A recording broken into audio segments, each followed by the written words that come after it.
le monde de la musique est en deuil. Jean-Louis Murat est mort à l'âge de 71 ans.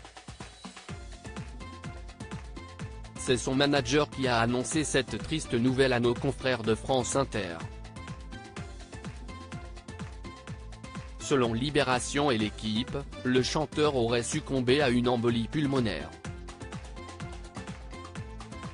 Jean-Louis Bergaud, de son vrai nom, était un auteur-compositeur-interprète à contre-courant de la célébrité.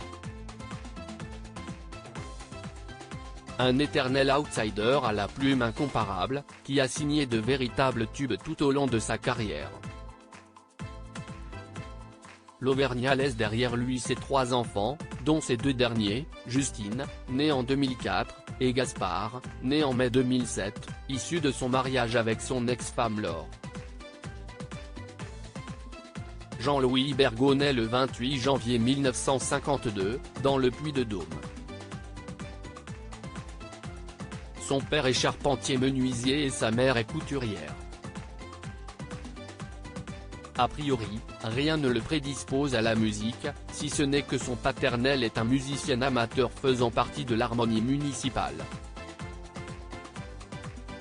Ses parents divorcent et il passe le plus clair de son temps à la ferme de ses grands-parents à Murat-le-Caire, village auvergnat qui lui inspirera plus tard son nom de scène. Dès ses 7 ans, Jean-Louis développe un attrait pour les instruments de musique, cornet à piston, saxophone, tambour, chant. Le petit garçon montre de véritables prédispositions, à tel point que son père l'inscrit au conservatoire. En parallèle, André Gide et D.H. Lawrence abreuvent sa soif de poésie et de littérature tandis que son professeur d'anglais l'initie au rythme blues et au jazz. Tous les ingrédients sont réunis pour en faire une future étoile de la chanson. Jean-Louis brave alors l'interdit de son père de poursuivre ses études, abandonne l'idée de reprendre la ferme familiale et devient le premier bachelier de la famille. Le musicien en herbe se marie à ses 17 ans et devient père à 19 ans d'un petit garçon. Une vie bien lancée, vite rattrapée par une soudaine soif d'aventure, il divorce et sillonne la France, vivant de petits boulots jusqu'à ses 25 ans.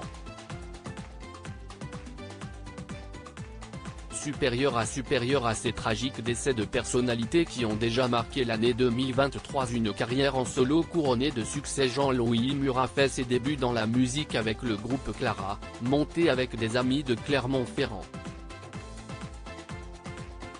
Chanteur, auteur, compositeur et saxophoniste, il enregistre avec ses pairs le 45 tours Suicidez-vous, Le peuple est mort, qui leur permet de se faire remarquer par la critique. S'ensuit l'album Murat, puis Passion privée en 1984.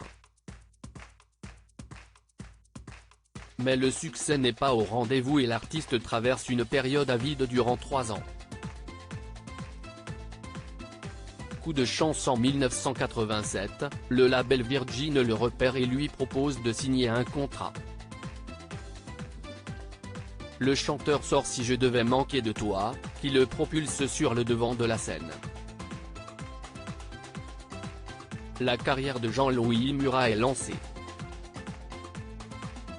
Avide de poésie, esprit fourmillant d'idées et de créativité, il fait mouche avec son album Cheyenne Automne, rend hommage au monde agricole avec son mini-album Murat en plein air, enregistre l'un de ses plus beaux albums Manteau de pluie en 1991, et fait un carton plein avec son titre Regret la même année, chanté en duo avec Mylène Farmer.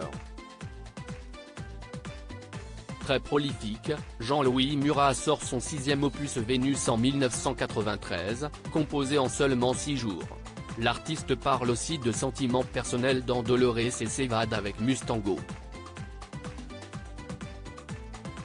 L'écriture singulière de Jean-Louis Murat séduit bon nombre de stars de la chanson. Il écrit notamment pour Johnny Hallyday, Jeanne Moreau et Sylvie Vartan, Isabelle Boulay, Indochine et collabore avec Carla Bruni et les chanteuses Rose et Camille. Son dernier album, 24e de sa carrière, sort en 2021. Quand Jean-Louis Murat fait son cinéma, en plus de rayonner devant un micro, Jean-Louis Murat s'illustre devant la caméra. En 1990, il joue aux côtés d'Isabelle Huppert et de Béatrice Dalle dans La vengeance d'une femme, film réalisé par Jacques Doyon.